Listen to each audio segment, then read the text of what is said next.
Doing Scottish Watches Unboxed. We have Greg from YouTube and Instagram channel Right Wrist Only unboxing his very own Hydro Conquest from Longines. Hey everybody, this is the Hydro Conquest by Longines. It's a watch that I've been really excited about for a while now, and just got it in today. So we're gonna take a few minutes and crack it open, see what we got.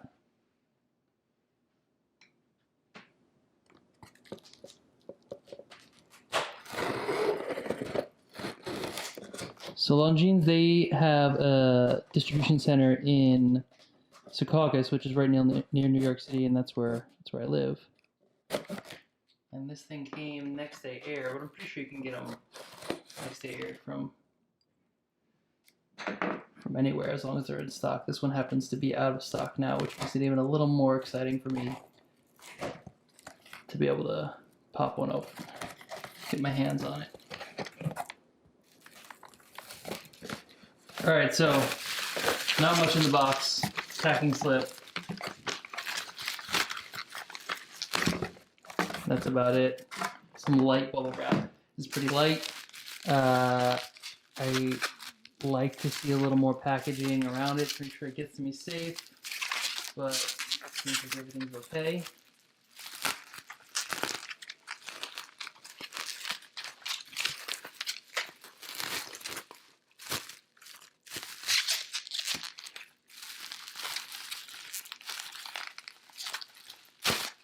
There we go.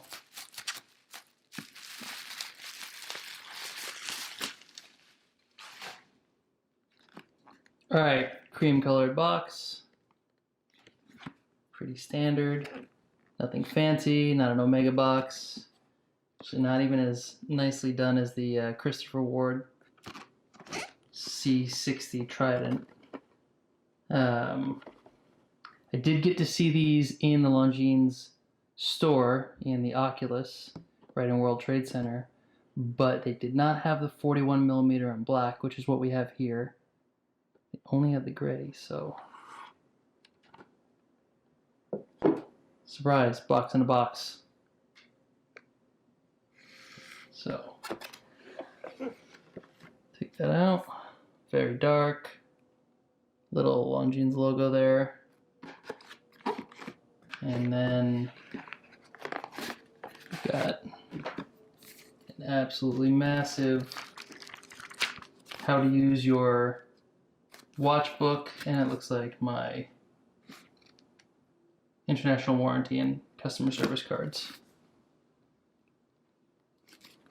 It's a thick piece of paperwork here.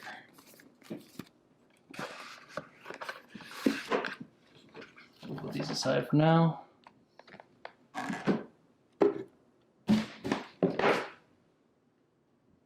All right.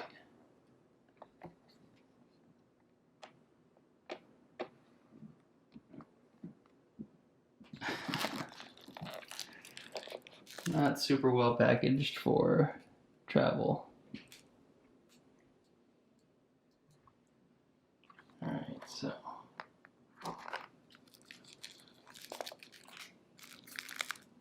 your standard plastic wrap, little hang tag for the store, which we don't need. This away.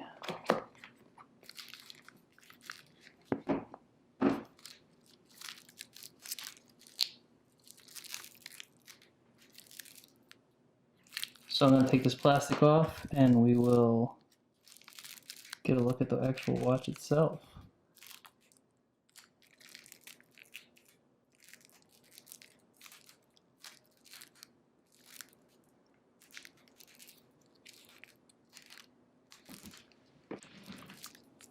In case you're the kind of person who likes to see this stuff.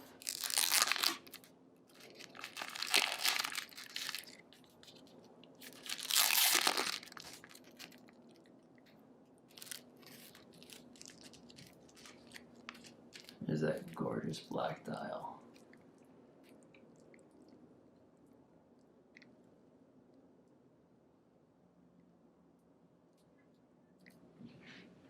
Let's get the rest of this plastic off. We're back with all that plastic off.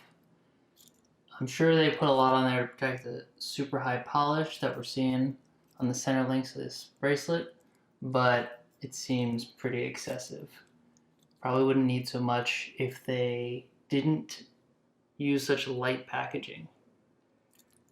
So this is a sunray dial, but you really can't tell that unless it's in bright sunlight.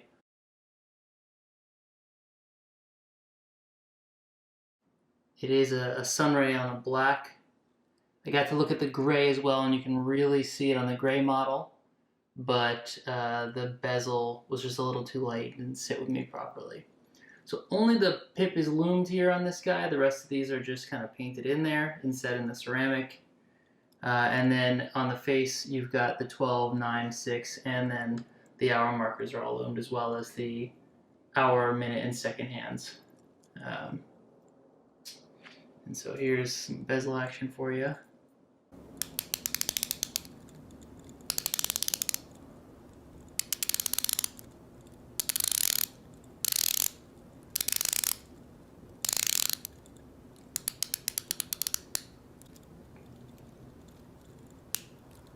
So that is a super crisp bezel.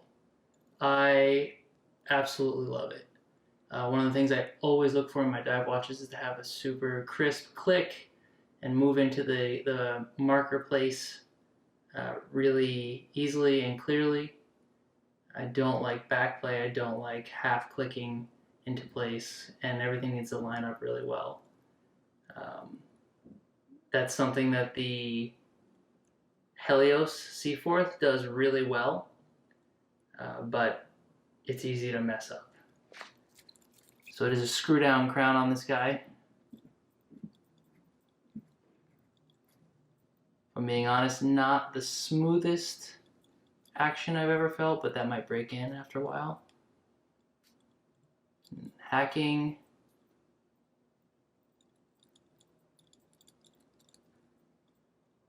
Pretty smooth set function. Nice and easy. Let's see that date action there.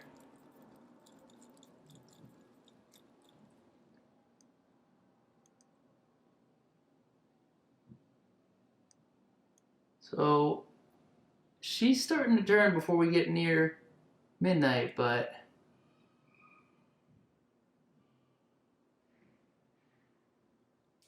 yeah, so not bad. Snaps into place just after midnight. Could be worse.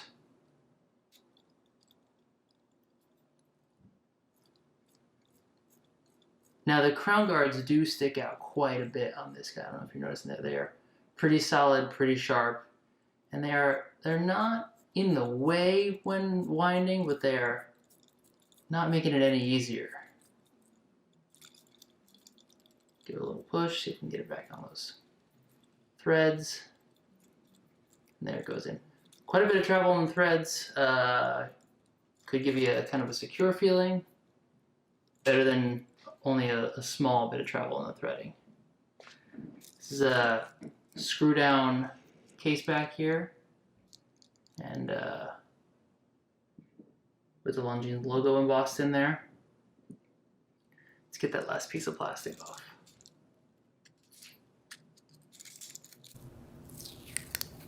Yeah, there we go. Take another look at that. So this is a 300-meter water resistance diver, which all of my divers are depth divers, and I'll go in the pool of the ocean with them, but I am not diving with these guys, so 300 meters, incredibly excessive for me. It just kind of gives you a sense of security with it. The links are high polished,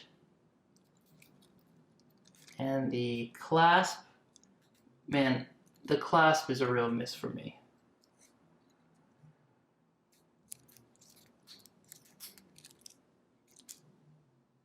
See if we can get that diver's extension out.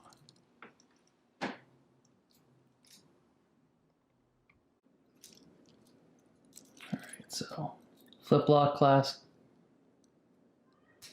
flips it up, and then it's just a tension clasp at that point right there.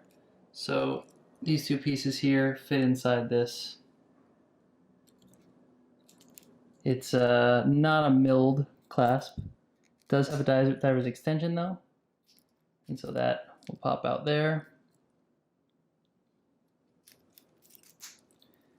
When you look at this next to something like an Omega or even a Christopher Ward, that glide extension that they do on both of those makes a big difference in daily use, and I really wish that was something that they had included in this watch.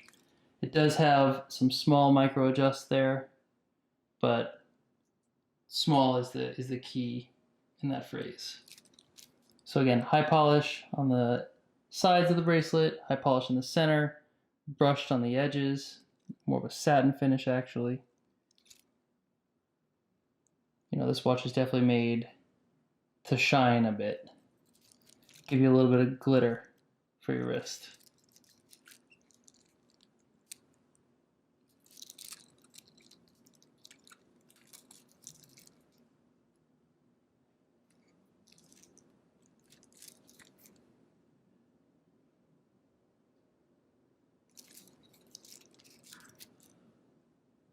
The lugs do taper well, and so when you are wearing this, it does hug the wrist quite well. So let's see if we can give you a little shot of that.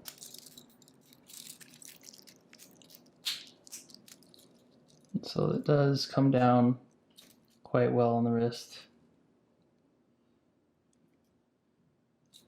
It's pretty comfortable.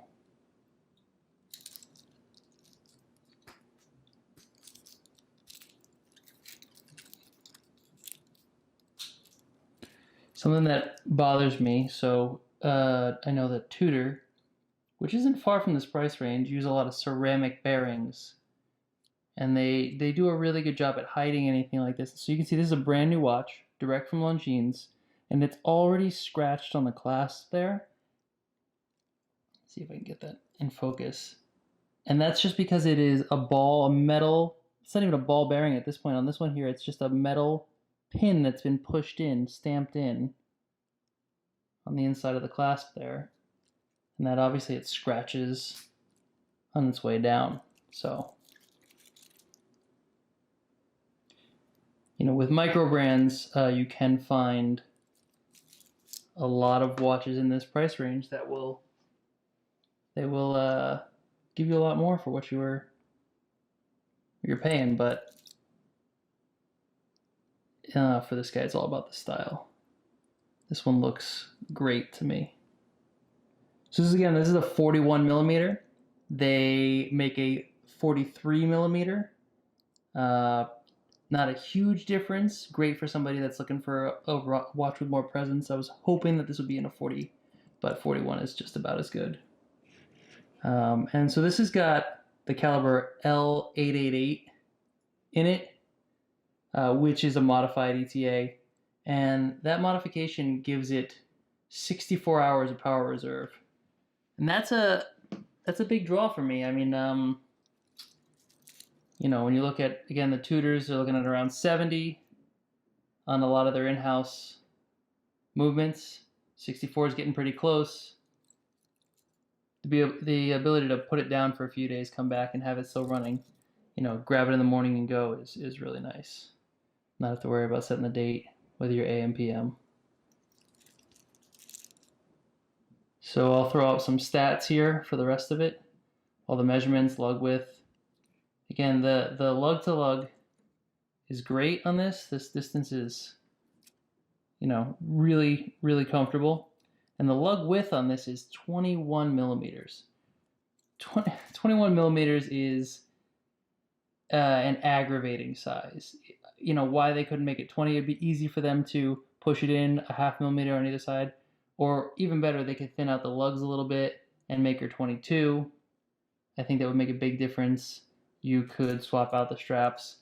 Maybe that's their reasoning behind it. Maybe they want you to buy their OEM straps, but you know, it's a pretty big drawback. So I will throw up some stats on this guy.